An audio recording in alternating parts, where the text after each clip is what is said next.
Hey everyone, welcome back. Today I'm going to apply the base coat and clear coat. We'll start off by turning it down. Now this step is very important. You don't want any contaminants before you apply the base or anything for that matter. Primer, it goes for everything. Always clean it down. So just good quality grease wax remover, also known as Crepsol. Just clean the whole thing down. Now the grease and wax remover will remove any oil-based contaminants, and I'll also use a water-based cleaner which will remove any water-based contaminants.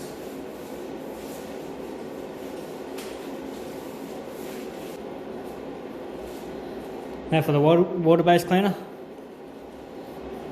same thing, spray it on, mop it off.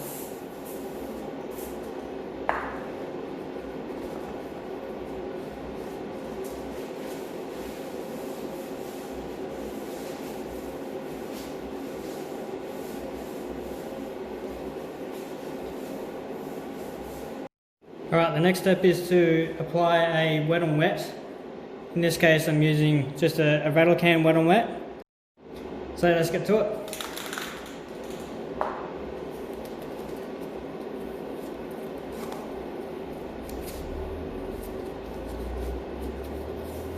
And also, number one, safety.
When you apply this, don't make the mistake of putting it on dry. You want it nice and wet, and it looks really even. So you don't want any streaks or anything. Putting a wet on wet down will ensure coverage at the end. So obviously if you're using a black paint like I am, you want something darker.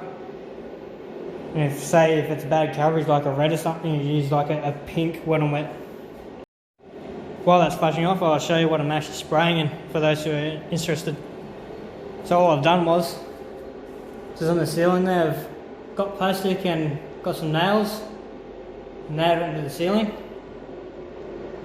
Just give myself the room I need to actually work in, and I've put a tarp down on the ground. You want a nice clean area to work in. And also I got an extractor fan which is going out to the door. Very important, you want really good circulation in the room. Show you outside.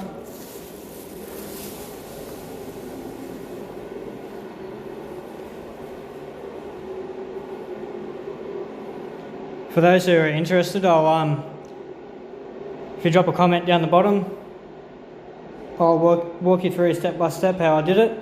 You can do it at home. Now before you want to put your base coat on, you'll want to tack rag it, just to ensure any dry overspray that's landed on the other side is wiped off, so it leaves it nice and smooth. So just gently run over it.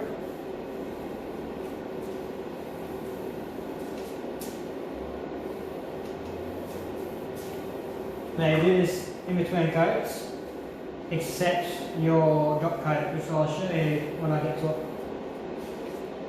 Now that's nice and clean, so that's a good sign. Time for the base coat. Now I'll be using my 5500 HVIP. You guys at home might be using something a bit different. This is a really expensive gun. I don't expect you guys to have something like this. This is just what I use at work, so I'll be using it at home. Now for settings, I'll be using 1.5 turns of fluid, 1.5 bar pressure, and then I'll drop that as I go, so I go 1.5 for the first coat, then 1.3 for the second, and then 1 bar for the last coat, which will be the drop coat. This is a 1.3 eye pattern. Some of you guys might be using something a bit different, like a 1.4. So yeah, well, let's get to it and put the base coat on.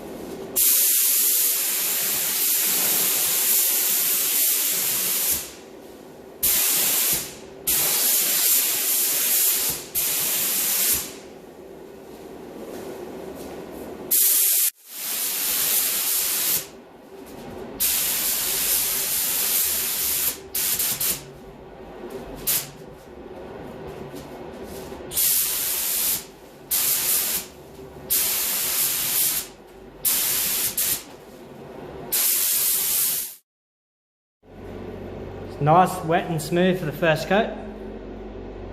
Exactly how you want it. Now for those who are running, this is a water-based paint by Sickens. In my opinion, it's probably the best paint around. You're not going to get anything better than this. Now because this is a water-based paint, I'm going to speed the drying process up by using a heat gun. All it will do is make it flash a bit faster, so you can work a bit faster.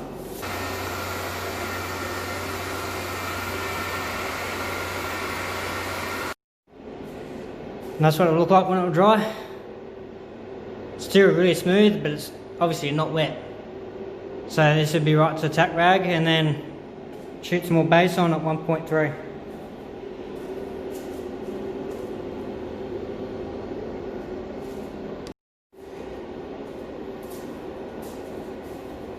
Tack rag it. Don't be scared, the paint's not going to rub off, just don't press too hard and you'll be right. So just lightly go over the surface.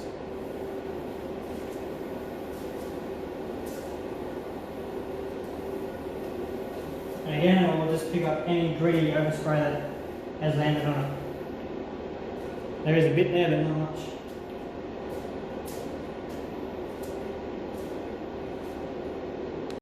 Right, second coat at 1.3.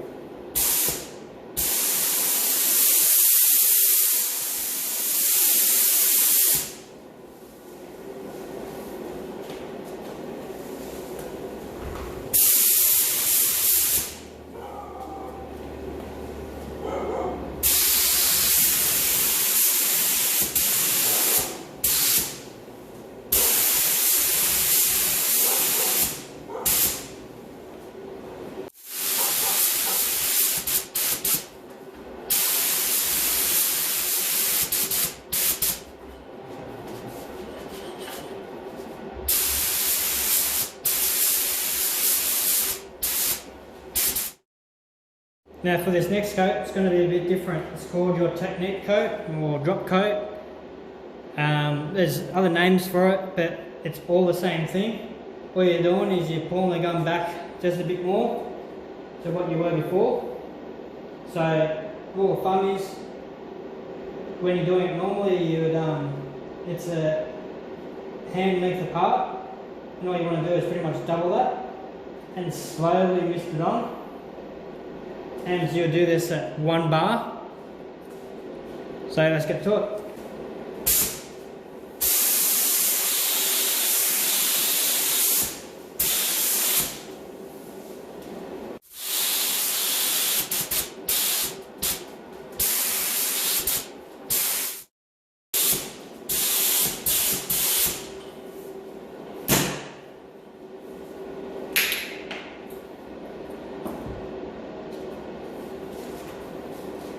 So the reason why you do this is so you get it all uniform and it looks even. So if you didn't do this and you're doing a bigger part, it has drops all through it and it will look absolutely terrible. So you've got to do this to ensure it looks all even. So after you've done your drop coat, you do not tack rag it. You just want to leave it on there so it's not going to stick like the base coat does. So if you do tack rag it, we'll pretty much just wipe it off and it's absolutely pointless. So now for your clear coat. So I'll be using my Sarda phaser. It's an RP, so it's different to the HVLP. So what I'll be spraying it at is 2 bar, 2 tons of fluid, and a full fan. When you're spraying the clear coat, the first coat, you don't want it on super wet, you just want to put it on there. It's called a closed coat. So what they'll do is it'll ensure the second coat, which will be finish coat, and you put the finish coat on wetter than the first so it sticks properly. So yeah, let's get to it.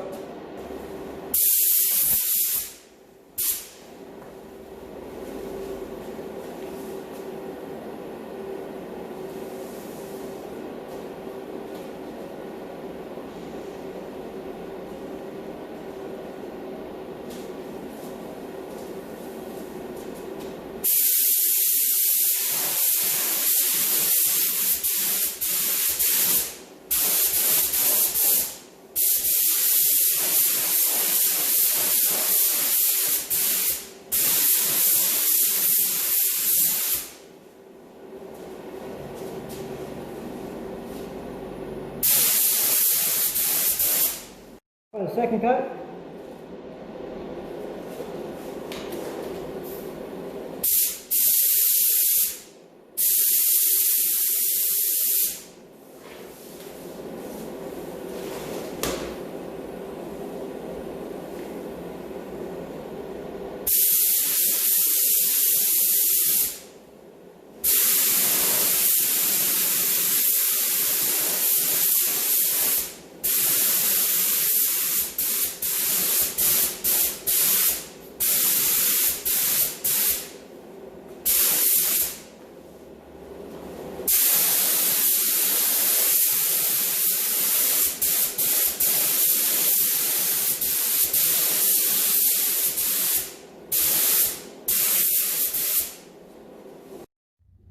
Well, it's been roughly 12 hours, and here it is. But I'm not finished yet. So what I'm going to do is something called flow coating. And what it is, you rub it back, which I'm going to rub it back with 1200 grit wet. There's my bucket there with sandpaper in it. And after I've rubbed it back, I'm going to put it back in the spray booth and spray another 3 coats of clear on it. And what that's going to do is it's going to make it really glossy and a bit more durable.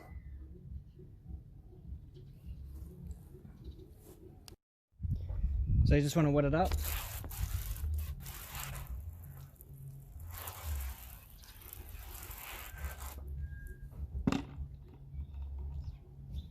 Get your 1200 grit sandpaper. You don't want to use anything coarser than this, otherwise you're going to leave scratches in it that the clear coat won't fill in. So 1200, you just lightly go over the surface.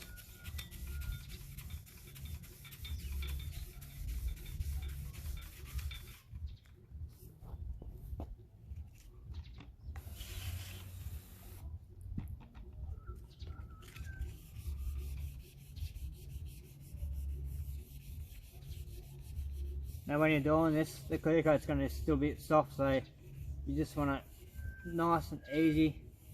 Just take that top layer off.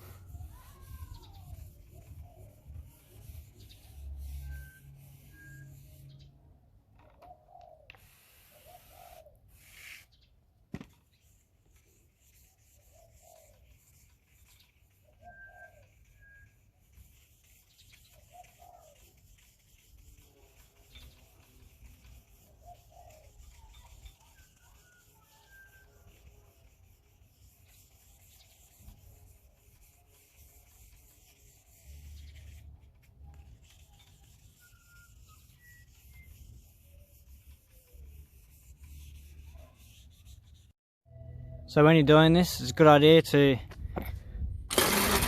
dry it off, check it, because you really don't want to rub through the clear. So you want it like that area there. And you got to get all this sort of stuff out. So you want to make it nice and smooth again, so you're ready for your next couple of coats of clear. Alright, I'll finish rubbing it down. Sure you don't want me to show you the whole thing. So I've finished rubbing it back with 1200. Now you can notice I haven't gone too crazy on the edges. That's because I don't want to rub through. So what you use is a grey Scotch-Brite and a scuffing paste. And what that will do is it will scuff it back so there's no shiny bits left. So it's just this stuff here.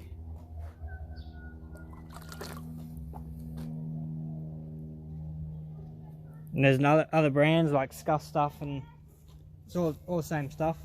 All it is, it's just a gritty sort of paste.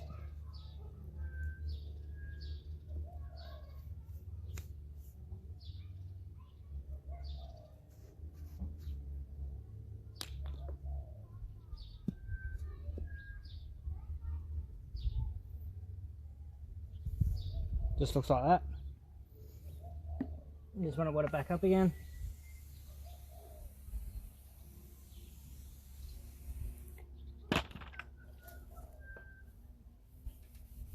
And rub it down. Now this is still abrasive, so you still want to be careful rubbing through. So all you want to do is clamp it down, tack rag it, and put your 2 coats of clear on.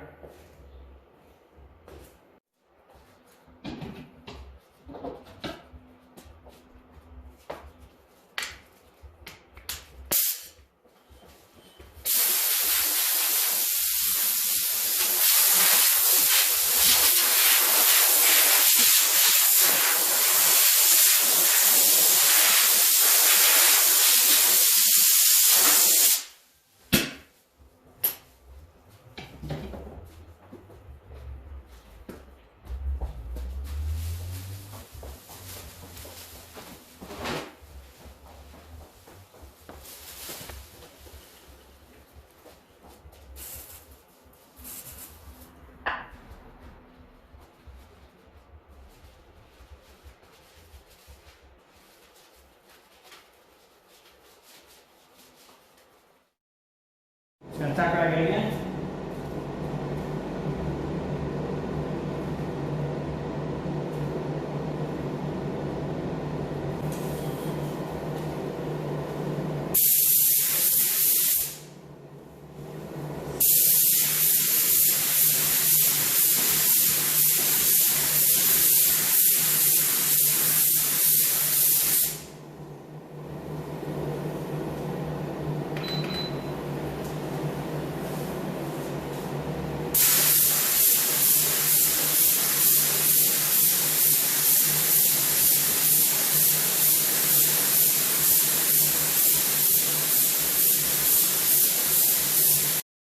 Right, second coat. Let's make it look pretty.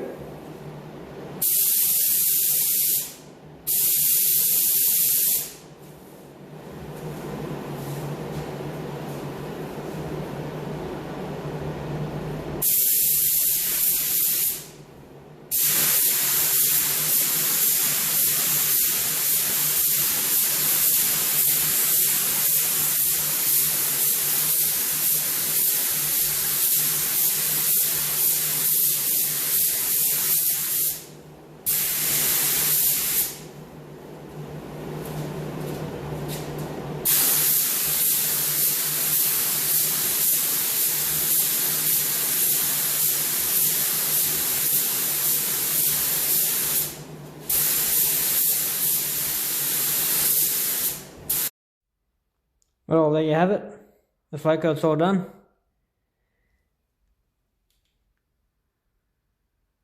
Looking very nice. Now that job doesn't finish here. The next phase is to denib, buff and polish. You can see there's little bits of crap in a couple of places. Now even in a proper spray booth you still get bits of crap in it, bits of nibs and stuff like that. It's just all part of it. That's why the best spray jobs never really end in the booth. Sometimes you could end up spending more time buffing and polishing than actually spraying.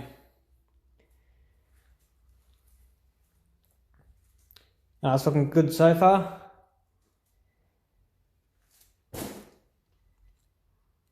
So in the next video I'll show you how to denib, buff and polish. Alright guys, this will be it for this one.